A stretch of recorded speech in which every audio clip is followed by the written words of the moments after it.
Hey, welcome to this video. On a previous video, one of my viewers asked if I could do a video on Mick Goodrick's approach to position playing as found in the Advancing Guitarist. Now, I'm going to cover this topic and explain it in a little bit more detail. And for me, this is one thing that if you can get down and you can approach the instrument this way, it means you take away one element of thinking that's just gone, a layer of thinking, which means you're going to get quicker to playing how you want to express yourself on the guitar without thinking about what fingers you're going to use. For those of you that are new here, my name's Andy and I do lessons every Wednesday, so please subscribe if you enjoy my content. And on to today's topic. So what is position playing? Well, on the guitar it can mean a few things. It can mean what Mick Goodrick's talking about, which is a position on the guitar where fingers occupy certain frets and you designate those fingers to play efficiently. It could mean scale positions. For instance, you know, you have the old 5 positions of the minor pentatonic, position 1, position 2. You know, so that's sort of shifting around in scale positions. In classical music and in sort of notated guitar music, we'd have Roman numerals to indicate what position we play. Mick Goodrick's approach is intended to reduce the added thinking of what fingers to use when you're playing. If you adopt this approach, it will become the way you approach playing guitar. It will eliminate one layer of thought and make your playing more efficient. When I first meet a guitar player that's brand new to the guitar, I get them doing warm-ups like this, you know, fingers 1, 2, 3, 4, 1, that sort of thing, where you use all 4 fingers and each finger occupies a fret. Guitar music, or when you're soloing, rarely is going to stick to one sort of more chunk of the guitar. Sometimes it spans and lots of frets, makes jumps, and we have to make choices of what fingers to use, and sometimes we make illogical ones which slow us down. So what is Mick's approach? We're going to use what he would call position 5 to do this. So his approach is as follows. A position actually covers 6 frets, although we've only got, you know, index, middle, ring and little finger that we can get on the guitar. I suppose we could use our thumb as well, but we're not going to do that in this instance. So if I put some numbers across the screen above, you'll see that we have a position being finger 1, then finger 1, then finger 2, then finger 3, then finger 4, and then finger 4. The highlighted number 1 is the first finger, and that is the one that starts at fret 5. So I put finger 1 at fret 5. This finger determines the position we're in. This would be called position 5, finger 1, fret 5. Position 7 would be finger 1, fret 7. So to Mick, position 5 is finger 1, fret 5, but also finger 1 at fret 4. So it go, and then finger 2, fret 6, finger 3, fret 7, finger 4, fret 8, and finger 4, fret 9. So it's so we're covering 6 notes, with the first finger covering 2 notes and the little finger covering 2 notes. So in position 5, we've got fret 5, 6, 7 and 8 being taken care by first finger, middle finger, third finger and fourth finger. And then if we needed a note at fret 4, we'd drop down with finger 1. And if we needed a note at fret 9, we'd jump up with the little finger. Otherwise we just stay in this position where each finger's got its own fret. Let's look at some fretboard diagrams with this on. Some of you may be thinking, why bother? Well, it's because without the first and little finger stretching to fret 4 or 9, we would be missing some notes. So Mick's idea is that position 5 encompasses all of the notes that you're going to need. Now, if we just ignored those extra finger 1 notes at fret 4 and the extra finger notes at fret 9, we would be missing some notes. For instance, we would go, if I go right down across the guitar in position 5, we go A sharp, B, C, D, D sharp, E, F, G, G sharp, A sharp, C, C sharp, D, D sharp, E, F, F sharp, G, A sharp, B, C. Because that position doesn't give us all the possible notes, we're actually missing some, and I've highlighted the ones in red that we miss. So when we go A sharp, B, C, and then change to fret, you know, to the A string at fret 5, we've missed the note C sharp, which we could do with the little finger. So I go 5, 6, 7, 8, little finger does 2 notes, then the D, so then we get. Or I could do it with the first finger here on fret 4. But then I jump back into position, so because we're missing some, that's where the extra notes played by finger 1 and finger 4 at fret 4 and fret 9 come in. The double finger 1 between fret 4 and 5 and the double little finger between frets 8 and 9 enable us to get notes which we wouldn't otherwise have if we just played one finger per fret going right down as I did a minute ago. The red notes are the notes that are missing, and if we take that first C sharp, you could either get that with the little finger on fret 9 or on the E string, or with the first finger dropping down to fret 4 on the A string. What it means to me is position 5 means finger 1 at fret 5 with fingers 1, 2, 3 or 4 covering frets 5 to 8. But there might be times where a song or what I'm playing requires me to get notes outside that pool of notes within those frets, and I either drop down with finger 1 to fret 4 or I jump up to fret 9 with the little finger. Some music doesn't jump out of position and it just contains, you know, notes which require no extra stretching with finger 1 or the little finger. For instance, if we take the first position of the A minor pentatonic like so,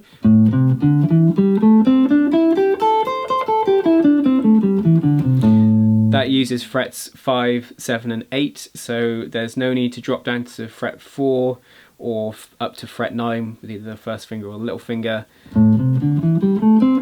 Fingers, when you use this approach, then you've got the fingers ready to go. They're falling on top of the frets and are there, and that's how you play efficiently when you're trying to play solo lines. Let's take a scale position which doesn't cover 4 frets like that one. Position 1 of the A natural minor scale. If we put it on the screen, as you can see there, how many frets does it span?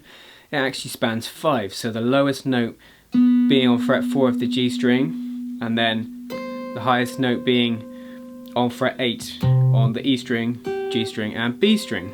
So this presents a little problem, but if you take this approach, what we're going to do is start in position 5, so finger 1 at fret 5. When I reach this point, I drop down to fret 4 with finger 1 and then do double finger 1, as in fret 4 then fret 5, and I'm back in position.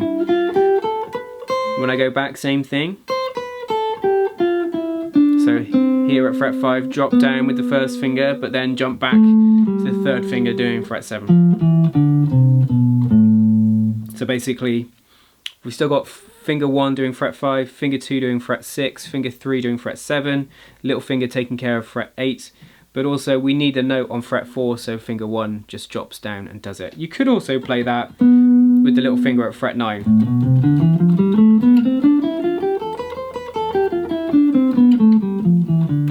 Possible. Let's say we didn't take this approach and on the way descending we went like this. Drop down for that fret 4 note, then I use my little finger for fret 7. Then when I get to the A string, I'm out of position and I need fret 8, but my little finger's over fret 7, so it would go then I'd have to do a weird stretch and it just wouldn't work. So this approach works much easier and much more efficiently. So how do you use this when you're playing? When you look at scale diagrams, the first thing you need to consider is whether it spans 4 or more frets. If we take the first position of the major scale, say the C major scale, it spans 4 frets and means you start on finger 2. So a lot of people might look at that and think, you know, the natural thing to do is always start with finger 1.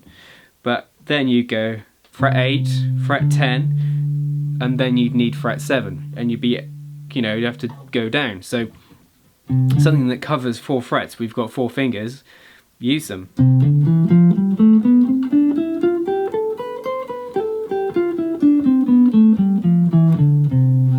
This system can also work really easily with tab, so this time the thought process should be what is the lowest and highest note, and that determines what position you're in. So we've got this example here with this Charlie Christian, I Found a New Baby. Let's look at the first 4 bars. So if we look at those 4 bars, the notes we've got, the frets we're on, the highest number is 12 and the lowest is 10. Nothing is above, you know, a span of 3 frets. So what that means to me, you know, is finger 1 is going to play that lowest note on fret 10 on the G string there that we see in bar 1, and finger 3 will take care of fret 12 and finger 2 will take care of fret 11. So the position would be fret 10, so that's finger 1 at fret 10. If there was a note at fret 9, we could drop down with finger 1 but then jump back into position.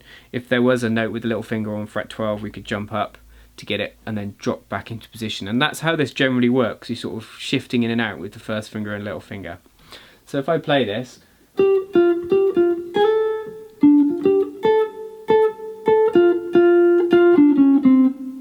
it makes it easy, efficient moving with those fingering. Here's a little solo etude that I wrote for the song Work Song, jazz sort of bluesy standard. Now if we take a look at this is just a line from it, from bar 9. So we've got 4 bars.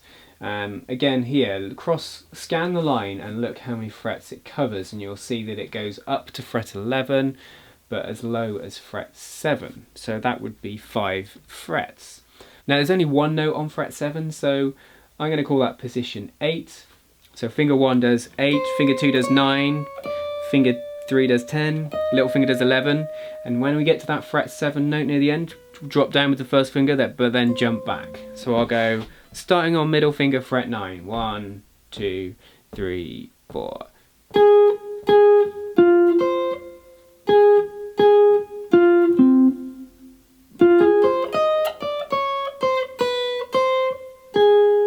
So as you can see, it was that point in the end, in the last bit.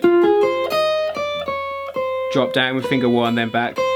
And so there's an example spanning 5 frets and how I think when I approach position. You know, there's going to be times where you want to break away from this approach. You can break away from these rules. For instance, one of the main ones will be, you know, your little finger's not as strong as fingers 1, 2 and 3, and that sometimes you might find it easier playing things with strong fingers, and there is something to be said for that too. But I feel that this position playing is a good general rule to stick to. What about notation? Well, this approach will also work with sight reading. As I said at the start, a piece will often tell you with Roman numerals what position you should play in. Sometimes this isn't there and you have to decide yourself, but ultimately the same approach applies. You know, fingers 1, 2, 3 and 4 each have their own fret, but then also fingers 1 and 4 drop down or go up to frets 4 and 9 respectively in position 5 to get notes outside of that. So that's a few examples of how I use this in action, but it also comes in with improvising, and I suppose it becomes sort of just unconscious after a while, and you can concentrate on playing music rather than deciding what fingers to use. And it also takes that decision making away. Remember that especially when you're learning pieces and scales and things like that, using consistent fingering is essential to establish good muscle memory. If you chop and change the fingers that you're using, it's going to take you much longer to commit these things to memory. And going back to the sort of Mick Goodrick book, on page 28, it's worth checking out, point 3, he makes some killer suggestions to work on this. One being the idea that because one position contains 2 octaves and a perfect fourth, you can find everything you need in that area. And rather than sort of jumping around the guitar, he encourages you to stick to a position and find as much as you can in that position. For instance, he says you could play all 12 note major scales there and all the triads of those scales. Say for instance, let's try and play the major scale in 2 keys within this position. Oh, well, B flat would be an easy one.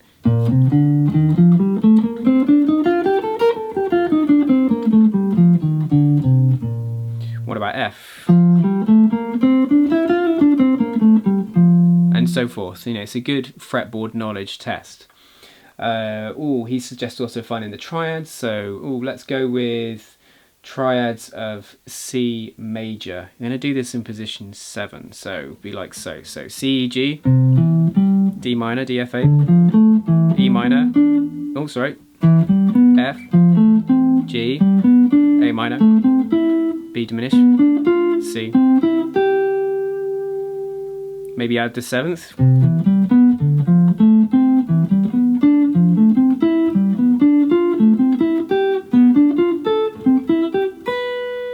Could try and do the same with D major.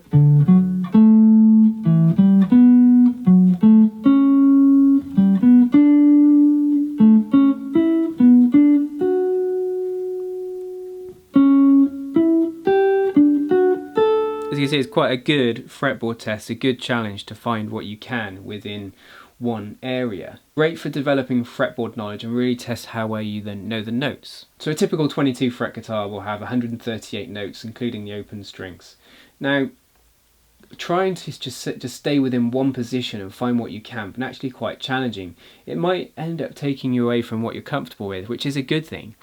For instance, try and put a backing track on and solo on just within one position. Don't allow yourself out of that. One of the great things about Mick's book is the restrictive thinking sometimes, and restrict yourself to a certain area or even one string or two, and how it makes you think creatively and differently. I mean, have you ever heard someone just play a killer solo from just one position? Do we move unnecessarily or feel that in soloing we need to shift around the neck to show that we're using all of the neck, using different areas of the fretboard? Or, could we create more melodic solos if we just stuck to one position? It's certainly food for thought when practicing and improvising. The takeaway from this is that if you don't already think positionally, then it could really help improve the speed of your playing. And I'm not talking about shredding speed, but speed at getting around. It will also mean you end up using logical fingers, when you're playing, hopefully making it easier to play. It gives you a set way of approaching a piece of music, or a scale position, or an arpeggio position. And all you have to take away from this, let's say position 10, is finger 1 covers fret 10, finger 2 covers fret 11, finger 3 covers fret 12, little finger covers fret 4.